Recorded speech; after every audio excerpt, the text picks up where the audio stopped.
India TV YouTube channel को subscribe करें और बेल आइकन दबाएं।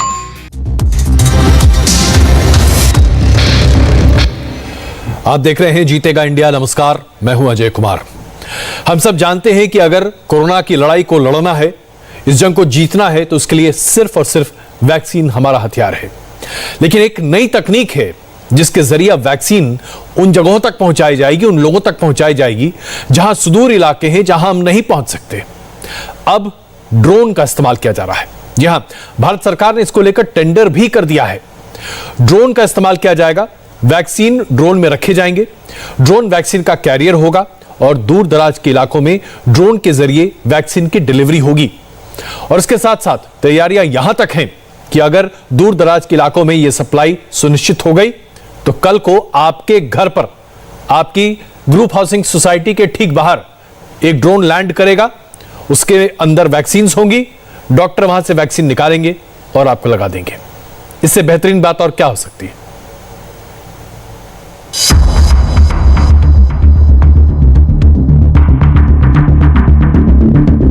हवा में वैक्सीन को लेकर अब ड्रोन इसी तरह उड़ान भरने की तैयारी में है। देश के पहाड़ी और दूर दराज के इलाकों में जल्द से जल्द वैक्सीन पहुंचाने के लिए भारत सरकार अब ड्रोन का इस्तेमाल करने वाली है। अभी तक पहाड़ी, समुद्र और जंगली इलाकों में बसे लोगों तक वैक्सीन पहुंचाने में बहुत लंबा सफर तय करना पड़ता है। इसलिए Indian council of medical research यानी ICMR और HLL इंफ्राटेक सर्विसेज ने रिमोट इलाकों में ड्रोन से वैक्सीन सप्लाई के प्रस्ताव मांगे हैं। इसके तहत ड्रोन 100 मीटर की ऊंचाई पर कम से कम 35 किलोमीटर की हवाई दूरी तय करने की क्षमता होनी चाहिए। इसके लिए ड्रोन में कम से कम 4 किलोग्राम का वजन उठाने और वापस अपने केंद्र पर आने में सक्षम होना चाहिए। HLL ने यह साफ कर दिया कि ड्रोन से पैराशूट डिलीवरी को शामिल नहीं किया जाएगा, क्योंकि ऊंचाई से वैक्सीन का बॉक्स गिरने से वैक्सीन को नुकसान हो सकता है। इसके अलावा ड्रोन से वैक्सीन सप्लाई की एग्रीमेंट 90 दिनों के लिए वैलिड होगा। अगर ड्रोन कंपनी वैक्सीन पहुंचाने के काम को अच्छी तरह करती है तो इसके आधार पर एग्रीमेंट को 90 दिनों के लिए आगे बढ़ाया जा सकता है। ऐसा पहली बार नहीं है जब मेडिकल के क्षेत्र में ड्रोन का इस्तेमाल किया जा रहा है। दुनिया भर के कई इलाकों में ब्लड और दवाओं की सप्लाई ड्रोन से की जा रही है। हालांकि इसमें अभी पैराशूट तकनीक का भी इस्तेमाल किया जा रहा है, लेकिन अब रोजमर्रा की चीजों में भी वैक्सीन का इस्तेमाल बढ़ रहा है। एक रिसर्च के मुताबिक इंफ्रास्ट्रक्चर यानी निर्माण और कृषि के क्षेत्र में ड्रोन का इस्तेमाल सबसे ज्यादा होगा। इंफ्रास्ट्रक्चर में 42%, जबकि कृषि के क्षेत्र में 32% ड्रोन का इस्तेमाल होगा। इसके अलावा ट्रांसपोर्ट यानी सामान की डिलीवरी में 13%, निगरानी और सुरक्षा के काम में ड्रोन का बाजार 10.5% होगा। जाहिर सी बात है कि जब ड्रोन के इस्तेमाल करने की मांग इतनी तेजी से बढ़ रही है तो इस तकनीक को ऑपरेट करने वाले युवाओं की मांग बढ़ेगी। लेकिन फिलहाल वैक्सीन की सप्लाई में ड्रोन का इस्तेमाल लोगों की नहीं, आने वाले समय में रोजगार में भी बड़ी मदद करने वाला साबित हो सकता है। अब ड्रोन आपके लिए वैक्सीन पहुंचाएगा। एक और आविष्कार है जो आपको हम बता दें, और यह हमारी जिंदगी को मूलभूत तरीके से बदलेगा। London school of hygiene and tropical medicine, इस इंस्टीट्यूट ने एक डिवाइस तैयार की है। इस डिवाइस को अगर आप भीड़ भाड़ वाले इलाके में लगा देंगे, किसी बड़े कमरे में लगा दीजिए, किसी हॉल में लगा दीजिए, सिनेमा हॉल में लगा दीजिए, तो यह महज 5 सेकंड में यह पता कर लेगा कि किसी को कोरोना है या नहीं। जी हां, यह एक ऐसा डिवाइस है जो कोविड अलार्म के तौर पर काम करेगा। सभी ऑफिसेज में इसे लगाया जा सकेगा। इसे ट्रेन्स में लगाया जाएगा, फ्लाइट्स में लगाया जाएगा, शॉपिंग मॉल्स में लगाया जाएगा, ताकि अगर कोई भी व्यक्ति कोरोना से संक्रमित है तो उसका अलार्म बजेगा, उस व्यक्ति की पहचान हो सकती है, यहां तक कि आगे चलकर उस व्यक्ति की फोटो भी सामने आ सकती है। यानी कि अब कोरोना के संक्रमण से आपको डरने की आवश्यकता नहीं होगी और यह डिवाइस बहुत जल्द बाजार में आने वाली है।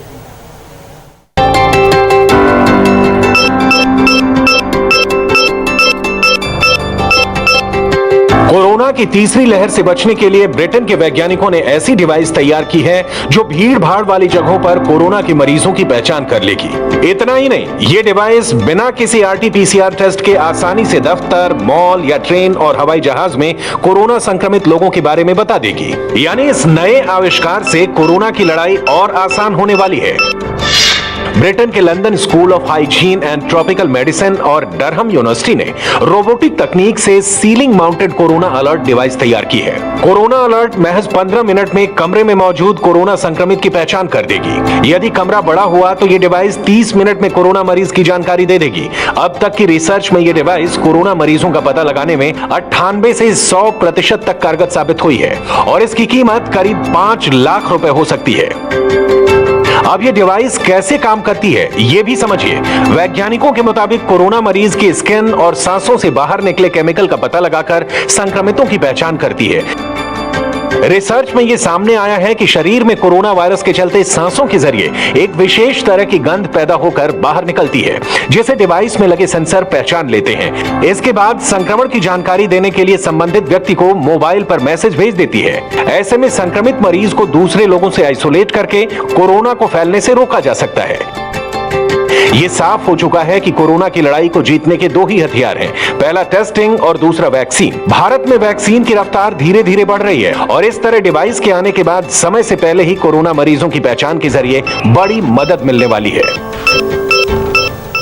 इस डिवाइस के आने के साथ ही दफ्तरों में काम करना, सिनेमा हॉल में जाकर सिनेमा देखना, तमाम चीजें बहुत सहूलियत वाली हो जाएंगी।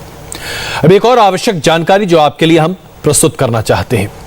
BHU की एक नई रिसर्च सामने आई है। इससे यह पता लग रहा है कि अगर किसी व्यक्ति को कोरोना हो चुका है और वो सिंगल डोज वैक्सीन के लिए, तो उसके पास अगले 11 महीने तक के लिए कोरोना से बचाव के सभी साधन उपलब्ध हैं। वो सारी एंटीबॉडीज आपके भीतर होंगी अगर आपको एक बार कोरोना हो चुका है और आप सिर्फ एक डोज भी वैक्सीन के लेते हैं तो। इसलिए अगर आप आगे चलकर सिर्फ एक डोज वैक्सीन ले लें और अगर आपको कोरोना हुआ है, आप अगले 1 साल तक पूरे तरीके से सुरक्षित रहेंगे। मान लीजिए हमारी बात। देखिए रिपोर्ट।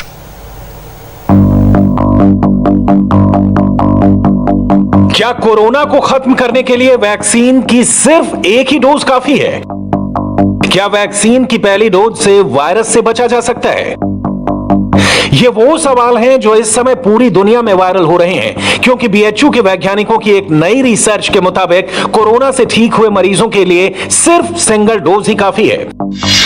इस बात को साबित करने के लिए BHU के जूलॉजी डिपार्टमेंट ने 20 लोगों पर एक रिसर्च की, जिसमें कोरोना से ठीक हुए लोगों को कोविशील्ड वैक्सीन की पहली डोज दी गई, जिससे सिर्फ 10 दिन के अंदर एंटीबॉडी तैयार हो गई। जबकि दूसरी तरफ जो लोग संक्रमित नहीं हुए थे, उनमें वैक्सीन लगने के बाद एंटीबॉडी बनने में 3 से 4 हफ्तों का समय लग गया। हम लोगों ने 2 ग्रुप बनाए थे, 10-10 लोगों के 2 ग्रुप। एक लोग जो नईव थे, जिनको कभी भी इन्फेक्शन नहीं हुआ था, और दूसरे लोग जिनको एक बार इन्फेक्शन हुआ था।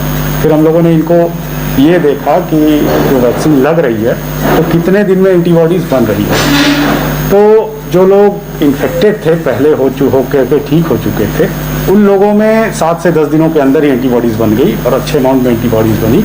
जबकि वो लोग जो कि इन्फेक्ट नहीं थे, उनमें 3 से 4 सप्ताह लगे, और उसमें भी 10% ऐसे लोग थे जिनमें अभी तक, मतलब पिछले 7 सप्ताह से हम लोग लगातार इसको मॉनिटर कर रहे हैं, अभी तक एंटीबॉडीज डेवलप नहीं हुई।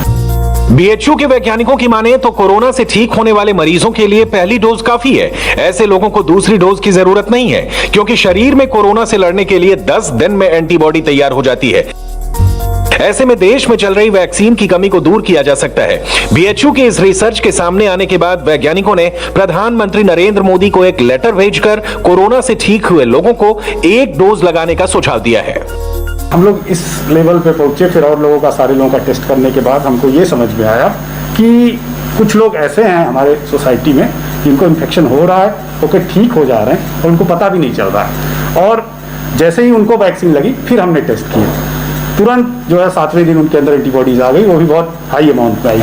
मैं जैसे था, मैं इन्फेक्ट नहीं हुआ था, मुझे वो लगने के बाद वैक्सीन 3रे महीने में जाकर 23वें 24वें दिन जाकर के एंटीबॉडीज बनी है। उसके बाद हम लोगों ने तुरंत 2 ग्रुप बनाए और उन दोनों ग्रुप का फिर हम लोग आगे बढ़ते गए। BHU की तरह ही ब्रिटेन के साइंटिफिक जर्नल नेचर में पब्लिश हुई रिपोर्ट के मुताबिक कोरोना से ठीक हुए लोगों में वैक्सीन की एक डोज काफी है, यानी उन्हें बूस्टर या दूसरी डोज लगाने की जरूरत नहीं है। इन लोगों में memory cells, T memory cells बोल के रहेंगे, और टी मेमोरी सेल्स के साथ लॉन्ग टर्म इम्यूनिटी आएगा। वो हम चेक करें कि लॉन्ग टर्म इम्यूनिटी हो सकता है ज्यादा अगर इन्फेक्शन होकर वैक्सीन ले लिए तो। सेम पेशेंट्स जो कोविड हुआ उनका एक डोज वैक्सीन देने में टी मेमोरी सेल्स का जो काउंट है वो 3 टाइम्स ज्यादा हो गया compare to no Covid infection. हालांकि कुछ वैज्ञानिक वैक्सीन की दूसरी डोज को बहुत जरूरी मानते हैं, क्योंकि दूसरी डोज से वायरस से लड़ने वाली पावर बूस्टर की थ्योरी सामने आई है। ऐसे में देखना होगा कि आईसीएमआर और भारत सरकार सलाह लेते हैं। और आइए अब आपको दिखाते हैं एक 11 साल की बच्ची की ये जबरदस्त कोशिश। ये बच्ची साड़ी पहनती है और उसके बाद स्केटिंग करती है। ये अपने आप में बड़ा मनोरम दृश्य होता है, लेकिन उसका मकसद ये नहीं है कि वो लोगों के ध्यान को अपनी तरफ आकर्षित करे। वो दरअसल लोगों को इस बात के लिए जागरूक करती है कि आप कोरोना से कैसे अपना बचाव कर सकते हैं, वैक्सीन आपको कैसे लगाना चाहिए, और वही बड़े दिलचस्प अंदाज में। मैं क्या बताऊं, आप खुद ही देखिए। साड़ी पहनकर स्केटिंग करने वाली 11 साल की श्री अपने गांव में कोई करतब या सर्कस नहीं दिखा रही है। ये तो सिर्फ लोगों को वैक्सीनेशन सेंटर लाने की कोशिश कर रही है जो अफवाहों से डरकर वैक्सीन नहीं लगवाना चाहते हैं। सीतापुर की गलियों में इस अनोखे और हैरान करने वाले तरीके को देखकर अब गांव वाले वैक्सीन लगवाने का मन बना रहे हैं। आपने वैक्सीन लगवाई? नहीं। आपने क्यों नहीं लगवाई? है नहीं तो क्या लगवाने? है नहीं मतलब आप काउंटर पे जाइए, वहाँ पे आपको मिलेगी वैक्सीन। वैक्सीन लगवाने के लिए ये अनोखा आइडिया इस छोटी सी बच्ची के मन में उस दिन आया जब वैक्सीन लगवाने वालों की कमी की वजह से वैक्सीन सेंटर ने श्री के दादा दादी को वापस भेज दिया।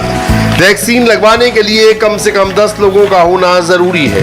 इस बात को ध्यान में रखकर श्री ने अपने स्केटिंग के हुनर का इस्तेमाल किया और गांव के लोगों को जागरूक करने के लिए निकल पड़ी। गांव के लोग डर रहे हैं क्योंकि वैक्सीन से कुछ ना कुछ हो जाता है, उनको लगता है।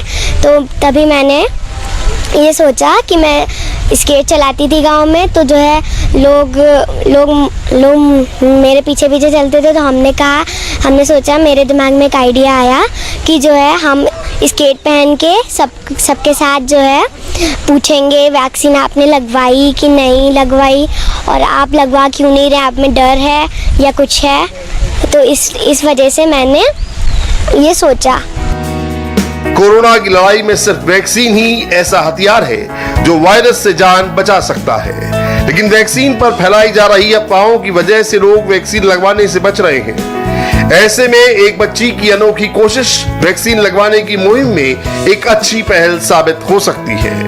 वैक्सीन की मदद से ही देश कोरोना की तीसरी लहर का सामना कर सकता है, इसीलिए हर किसी को वैक्सीन लगवाना बहुत जरूरी है। 11 साल की इस बच्ची की कहानी देखिए और सोचिए कि आज हमारे देश में बच्चों में कितना जज्बा है। कश्मीर के एक ऐसे ही छोटे से लड़के से आपको मिलवाते हैं। फूलों की खेती करते हैं ये साहब और मिसाल बन गए हैं। एक ऐसी जगह पर जहां पर अब से कुछ सालों पहले आतंकवाद चरम पर था, आज वहां फूलों का खेल है और फूलों की बोली है। छोटे बच्चे फूल की खेती कर रहे हैं।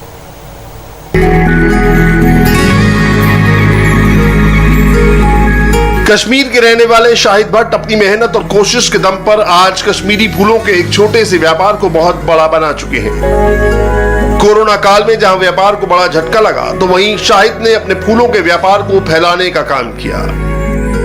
नतीजा यह हुआ कि अब कश्मीरी फूलों के पौधों की मांग इतनी बढ़ गई है कि लोग 100 रुपए से लेकर 1 लाख रुपए तक के फूल खरीदने को तैयार हैं। तो पढ़ाई मैंने ज़्यादा कुछ नहीं किया। पढ़ाई तो मैंने 10th के बाद ही 10th पास के बाद ही मैंने किया, क्योंकि तो हमारा फैमिली बिजनेस है और ये मेरे दादाजी के टाइम पे भी होता था। तो उस टाइम इतना ट्रेंड नहीं था इस बिज़नेस का। अभी क्या है, अभी थोड़ा फिर मुझे पापा को भी इंटरेस्ट था, फिर पापा ने आगे बढ़ाया इसको इस बिज़नेस में। और उसके बाद मैं भी देखता रहता था, फूलों को गमलों के साथ छेड़ता रहता था। अचानक से मेरे को ये दिमाग में आ गया कि 10th के बाद मैंने सोचा मैं यही बिज़नेस करूँगा। उसके बाद तो मैं पढ़ाई मैंने और किया, 2 साल मैंने कोर्स किया पुणे में। 10वीं कक्षा तक पढ़ाई पूरी करने के बाद शाहिद अपने परिवार के फूलों की खेती के व्यवसाय में शामिल हो गए। लेकिन शाहिद को हाइब्रिड और बोनसाई पौधों के बारे में बहुत जानकारी नहीं थी, इसीलिए इसका कोर्स किया और अपने व्यापार को बढ़ाने का फैसला किया। आखिर शाहिद की मेहनत रंग लाई और पिछले 1 साल में फूल बाजार को 75% तक बढ़ा लिया।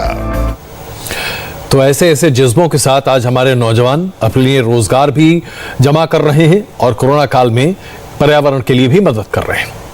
हम यहां पर एक छोटा सा ब्रेक लेते हैं। ब्रेक के बाद इसी साल में इजराइल एम्बेसी में ब्लास्ट हुआ था। उस ब्लास्ट केस का एक बड़ा सबूत एनआईए को लगा है। क्या है यह सबूत? छोटे से ब्रेक के बाद।